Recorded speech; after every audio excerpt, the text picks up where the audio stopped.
ओम उमा महेश्वराय नमः। आप सभी का हमारे YouTube चैनल पर हार्दिक स्वागत है। आज सुने शिव महापुराण में आगे की कथा। आज की कथा में आप जानेंगे युद्ध धर्म का वर्णन, गर्भ में स्थित जीव, उसका जन्म तथा वैराग्य, शरीर की अपवित्रता तथा बालकपन के दुख, स्त्री स्वभाव। तो आइए कथा को शुरू करते हैं। प्रेम से बोले शंकर भगवान की जय हो। व्यास जी बोले, सनत कुमार जी, ये माना जाता है कि ब्राह्मण कुल में जन्म मिलना कठिन है। मैंने ये भी सुना है कि सर्वेश्वर शिव के सिर से ब्राह्मण, भुजाओं से क्षत्रिय, जंघा से वैश्य एवं चरणों से शूद्र उत्पन्न हुए हैं। महर्षि, कृपा कर बताइए कि नीच मनुष्यों की क्या स्थिति होती है। व्यास जी के वचन सुनकर सनत कुमार जी बोले, हे महामुनि, मनुष्य अपने द्वारा किए गए पापों के कारण अपने स्थान से गिर जाता है।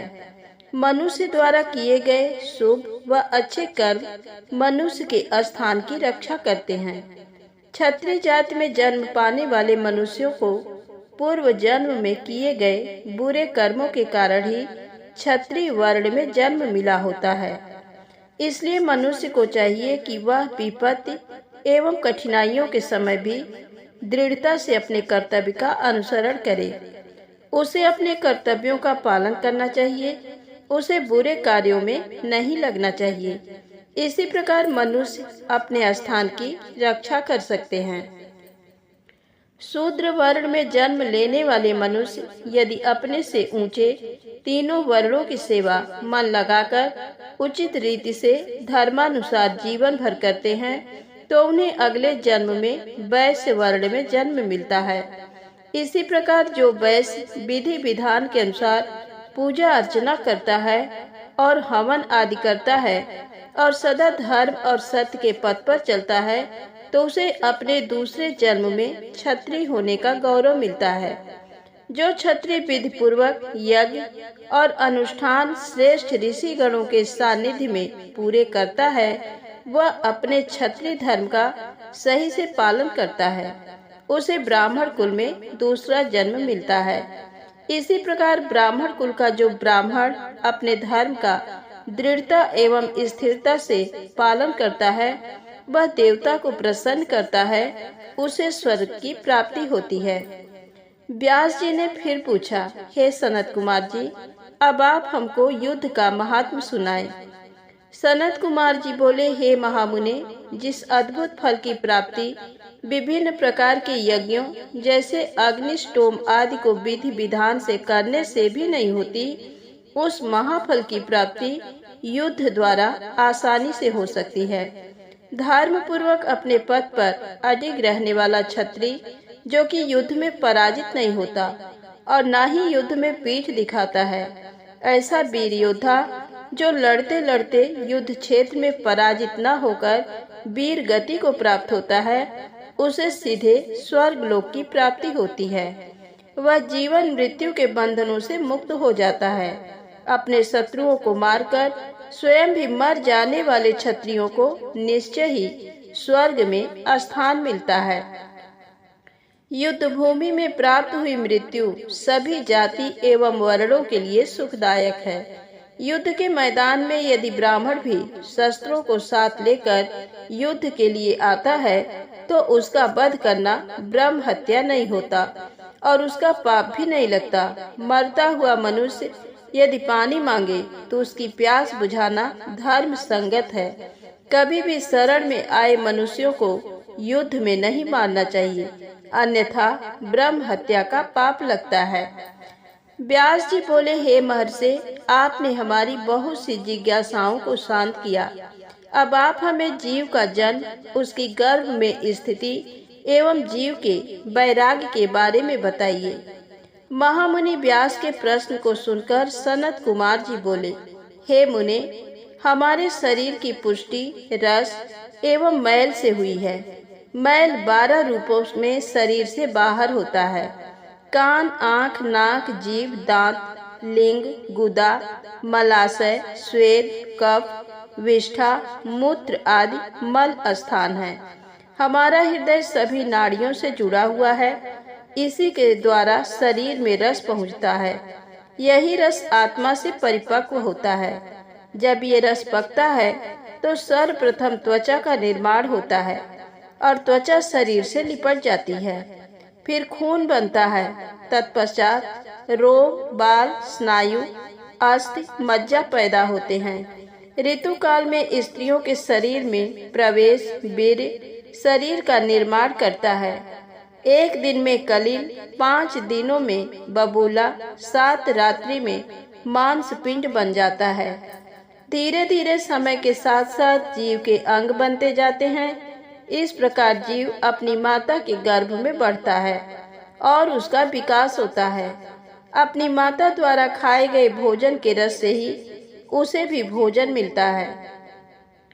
इस प्रकार अपनी माता के गर्भ में पलता हुआ जीव अपने बारे में विचार करता है। उसे सुख दुख की प्राप्ति भी अपने पूर्व जन्म के कर्मों के अनुसार होती है। उसे गर्भ में ज्ञान होता है कि मैं इसी तरह जन्म मरण पाता रहता हूँ और प्रत्येक योनि में अनेकों दुखों को भोगता हूँ। इसलिए मुझे अपनी आत्मा के उद्धार के लिए अवश्य ही कुछ करना चाहिए। गर्भ में जीव अनेकों कष्टों को भोगता है, क्योंकि गर्भ भी एक प्रकार की कैद ही है। जीवात्मा गर्भ में इस प्रकार पड़ी रहती है जैसे उस पर कोई पहाड़ रखा हो। इस प्रकार गर्भ में वह अनेक कष्टों को भोगता है। गर्भ में अनेक दुख और यातनाएं झेलनी पड़ती हैं। तभी तो धर्मात्मा 7वें माह में ही जन्म ले लेते हैं और पापी 9 महीने तक गर्भ की परेशानियों और कष्टों को झेलते हैं। सनत कुमार जी बोले, हे महामुने, हमारा शरीर रज और वीर के मिलने से बनता है। विष्ठा के गर्त में स्थित गर्भ में बनता है। इसी कारण इसे अपवित्र माना जाता है। इस अपवित्र देह को पंचगव्यों किंबा कुसा जला आदि किसी भी वस्तु से पवित्र नहीं किया जा सकता। शरीर को मिट्टी से मांचकर गंगा जल से धोने से भी कुछ नहीं होता। उसकी शुद्धि किसी भी प्रकार से नहीं होती। जिस प्रकार मलिन आत्मा अनेकों वर्षों तक भटकती रहती है, उसे किसी भी प्रकार से मुक्ति नहीं मिलती। दूषित पुरुष अग्नि की परिक्रमा एवं हवन यज्ञ आदि से भी पवित्र नहीं होते। मंदिरों एवं अन्य तीर्थ स्थानों पर निवास करने वाले जीव भी अपने कर्मों का फल भोगते रहते हैं। उन्हें वहाँ भी पवित्रता एवं शुद्धि नहीं मिलती। शुद्ध भावना से ईश्वर की स्तुति में लीन रहकर जीवन बिताने से ज्ञान की प्राप्ति होती है। ज्ञान से हमारा हृदय शुद्ध हो जाता है। ज्ञान रूपी जल एवं वैराग्य रूपी मृत्तिका से उसे शुद्धि प्राप्त हो जाती है। हमारा शरीर तो अपवित्र है। ये जानकर और समझकर मनुष्य यदि शांति से विचार करे तो उसे ज्ञान मिल जाता है। इस प्रकार वह जीवन से मुक्त हो जाता है। सच्चाई ये है कि सभी दुखों की जड़ ये मोह ममता है। यदि हम इसका त्याग कर दें तो फिर हमें सुख प्राप्त करने से कोई नहीं रोक सकता। वह जन्म मरण के बंधनों से मुक्त हो जाता है। परंतु ऐसा होता नहीं, क्योंकि जब गर्भ में ज्ञान प्राप्त करके जीव संसार में पैदा होता है तो फिर सब कुछ भूल जाता है। वह ईश्वर को पहचान नहीं पाता। आँख होने पर भी वह अंधा, कान होते हुए भी बहरा हो जाता है। उसकी बुद्धि नष्ट हो जाती है और संसार में फंसकर वह दुख प्राप्त करता है। बालकपन व किशोरावस्था में जीव अनेक दुखों को भोगता है। वह अपने कल्याण का उसमें काम क्रोध आदि की भावनाएं प्रबल हो जाती हैं। वह रास्ता नहीं ढूंढ पाता। जवानी में स्त्रियों का साथ पाना चाहता है। इस प्रकार के क्षणिक सुख को ही वह महासुख समझ लेता है और ईश्वर की ओर ध्यान नहीं देता। वह सांसारिक बंधनों में बंधकर अनेक दुखों को भोगता रहता है। व्यास जी बोले, हे मुनिराज, अब आप हमें पंचचूड़ा अप्सरा द्वारा वर्णित स्त्रियों के कुत्सित अर्थ के बारे में बताइए। व्यास जी के प्रश्न का उत्तर देते हुए सनत कुमार जी बोले, हे व्यास जी, एक बार देवर्षि नारद भ्रमण कर रहे थे। तो पंचचूड़ा अप्सरा मिली। तब नारद जी ने उससे कहा, सुंदरी, आप मुझे स्त्री स्वभाव के बारे में बताइए। तब पंचचूड़ा ने कहा, हे देवर्ष, एक स्त्री होते हुए भला मैं स्त्रियों की बुराई कैसे कर सकती हूँ? आप स्त्री स्वभाव को स्वयं जानते ही हैं। नारियों का स्वभाव बड़ा रहस्यमय होता है। कुलीन और पवित्र कही जाने वाली स्त्रियां भी मर्यादा की रेखा को नहीं मानती। वे पापी पुरुषों का सेवन भी कर लेती हैं। सब पापों की जड़ नारी को ही माना जाता है। पुरुष द्वारा थोड़ा सा प्यार जताने पर स्त्रियां उसकी हो जाती हैं। आभूषण और वस्त्रों की चाह रखने वाली स्त्रियां कुसंगत में पड़कर बिगड़ जाती हैं। चंचल स्त्रियां बड़े बड़े विद्वानों और ऋषि मुनियों को भी मोह माया के झंझट में डालने वाली होती हैं। वे पुरुषों के साथ से कभी भी संतुष्ट नहीं होती। वे पुरुषों को देखते ही पाप की ओर उन्मुख हो जाती हैं। वे रति विलास को ही परम सुख मानती हैं। उन्हें धन वैभव की भी सदैव लालसा रहती है। सब प्रकार के दुर्गुण मिलकर भी स्त्री स्वभाव की समानता नहीं कर सकते। यमराज, मृत्यु, पाताल, बड़वानल, क्षुरधारा, विष, सर्प, अग्नि सब मिलकर भी स्त्रियों की बराबरी नहीं कर सकते। वे महादारुण होती हैं। ब्रह्मा जी ने इस जगत को बनाते समय पंच महाभूतों की रचना की। सारे लोगों को रच दिया। अपनी बनाई कृतियों में उन्होंने अनेक गुण भरे, परंतु स्त्रियों को बनाते समय सृष्टिकर्ता ब्रह्मा जी ने उनमें सिर्फ दोष ही दोष भर दिए। इस प्रकार पंचचूड़ा अप्सरा से स्त्रियों के बारे में ऐसे वचन सुनकर नारद जी को स्त्रियों से वैराग्य हो गया। सनत कुमार जी बोले, हे महामुने, एक बार शिव जी ने देवी पार्वती को काल चक्र के बारे में बताना आरंभ किया। शिव जी बोले, हे देवी, मृत्यु काल का ज्ञान इस प्रकार है। जिस मनुष्य का शरीर अचानक पीला पड़ जाए और ऊपरी भाग में लालिमा आ जाए, जिसकी जीभ, मुंह, कान व आंखें स्तब्ध हो जाएं, जो शोर शराबा न सुन सके, जो सूर्य चंद्र अग्नि को काला या धुंधला देखे, ऐसा मनुष्य 6 महीने के अंदर ही काल का शिकार बनकर मृत्यु को प्राप्त होता है। जिस मनुष्य का बायां हाथ 7 दिन तक लगातार फड़कता रहे, शरीर कांपता रहे, तालू सूखा रहे, वह मनुष्य 1 महीने का ही मेहमान होता है। जिसकी जीभ मोटी हो जाए, नाक बहती रहे, जिसे जल, तेल, घी व शीशे में अपना प्रतिबिंब न दिखाई दे, जिसे ध्रुव मंडल न दिखाई दे, जिसे सूर्य और चंद्र की किरणें न दिखाई दे, जिसे रात को इंद्रधनुष व दिन में उल्कापात दिखे, जिसे गिद्ध व कौवे घेरे हों, तो उसकी जिंदगी 6 महीने की रह गई, ऐसा जानना चाहिए। हे कल्याणी, आत्मविज्ञान, क्षण, त्रुटि, लव, काष्ठ, मुहूर्त, दिन, रात्रि, पल, मास, ऋतु, वर्ष, युग, कल्प, महाकल्प के अनुसार शंकर जीवों का संहार करते हैं। वाम, दक्षिण एवं मध्य 3 मार्ग हैं। नाड़ियां प्राणों को धारण करती हैं। हमारे शरीर में 16 नाड़ियां हैं जो 4 स्थानों पर रहती हैं। इन्हीं सब के अनुसार ही आयु की प्राप्ति मनुष्य को होती है। नाड़ियों एवं वायु का प्रवाह मनुष्य को शेष आयु बताने का कार्य करता है। इस प्रकार काल ज्ञानियों ने काल चक्र का वर्णन किया है। देवी पार्वती बोली, हे नाथ, आपने काल चक्र का वर्णन मुझे सुनाया। हे देवाधिदेव, अब कृपा करके इससे बचाव का उपाय भी मुझे बताइए। अपनी प्राण वल्लभा के इस प्रकार के प्रश्न को सुनकर त्रिलोकीनाथ भगवान शिव बोले, देवी उमा, पृथ्वी, जल, तेज, पवन, आकाश आदि 5 तत्वों के संयोग से इस भौतिक शरीर की उत्पत्ति होती है।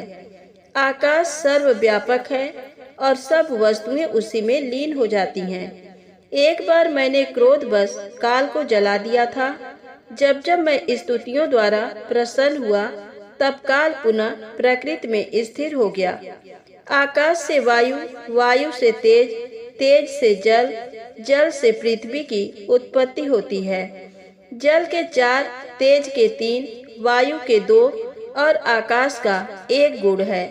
शब्द, स्पर्श, रूप, रस और गंध आदि 5 भूत जब शरीर को त्याग देते हैं तभी प्राणी की मृत्यु होती है, और जब ये 5 भूत शरीर को ग्रहण करते हैं तो प्राणी की उत्पत्ति होती है। काल को जीतने वाले योगीगण इन गुणों का ध्यान करते हैं। देवी पार्वती ने कहा, हे नाथ, काल पर विजय पाने के लिए योगी जन जिस यंत्र का ध्यान या अभ्यास करते हैं उसके विषय में बताइए। पार्वती जी के इस प्रश्न को सुनकर देवाधिदेव शिव जी बोले, देवी, रात्र के अंधकार में जब पूरा जगत गहरी नींद में सो रहा हो उस समय बैठकर योग करें। आसन पर बैठकर अपनी तर्जनी अंगुलियों से दोनों कानों को बंद कर लें। इस प्रकार प्रतिदिन यही साधना करें। जब ये साधना इतनी कठोर हो जाए कि 2 पहर इसी आसन में बीते तथा उसके बाद अग्नि द्वारा प्रेरित शब्द या नाद सुनाई दे, उस समय मनुष्य को इच्छानुसार मृत्यु प्राप्त हो जाती है। ये शब्द या नाद ब्रह्म रूप है जो सुख तथा मुक्ति को देने वाला है। इस नाद ध्वनि या शब्द को सांसारिक मोहमाया में लिप्त लोग भला कैसे जान पाएंगे। जिस उत्तम मनुष्यों को इसका ज्ञान प्राप्त हो जाता है वे आवागमन के चक्र से छूट जाते हैं। उन्हें तत्व ज्ञान व मुक्ति की प्राप्ति होती है। ये नाद अनाहत है जिसका उच्चारण नहीं किया जा सकता। योगी जन अपने प्रयत्न एवं ध्यान द्वारा इसे प्राप्त करते हैं। वे पापों से दूर होकर मृत्यु पर विजय पा लेते हैं। उसी से मृत्यु पर विजय प्रदान करने वाला शब्द उत्पन्न होता है। घोष, कांस, श्रृंग, घंटा, बीड़ा, बंसज, दुंदुभी, शंखनाद व मेघ गर्जित नामक इन 9 शब्दों का ध्यान करने वाले ज्ञानियों एवं योगी जनों पर कभी कोई विपत्ति नहीं आती। इसी प्रकार एकाग्र चित्त होकर नियम पूर्वक तुकांग शब्द की स्तुति और ध्यान करने वाले मनुष्यों के लिए कुछ भी असाध्य नहीं होता। उसकी हर कामना की सिद्धि होती है और अभीष्ट फल मिलता है। पार्वती जी बोली, हे प्रभु, यदि आप मुझ पर प्रसन्न हैं तो मुझे ये बताएं कि योगी जन वायु के पद को कैसे प्राप्त करते हैं।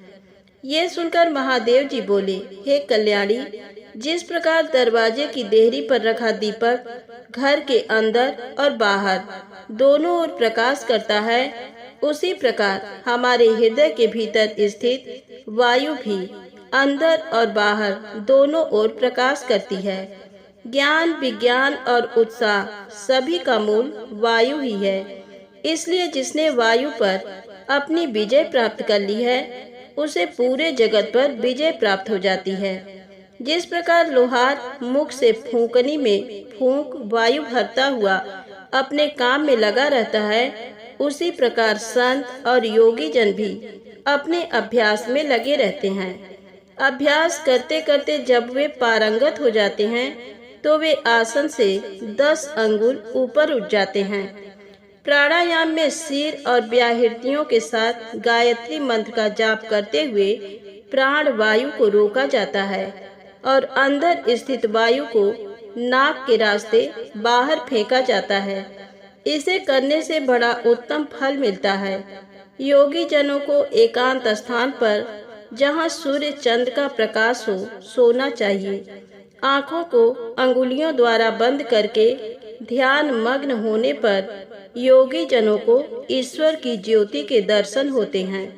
जब योगी जनों को इस प्रकार अंधकार में ईश्वर ज्योति के दर्शन हो जाते हैं तब वह योगी परम सिद्ध हो जाता है। उसे अनेक सिद्धियां प्राप्त हो जाती हैं।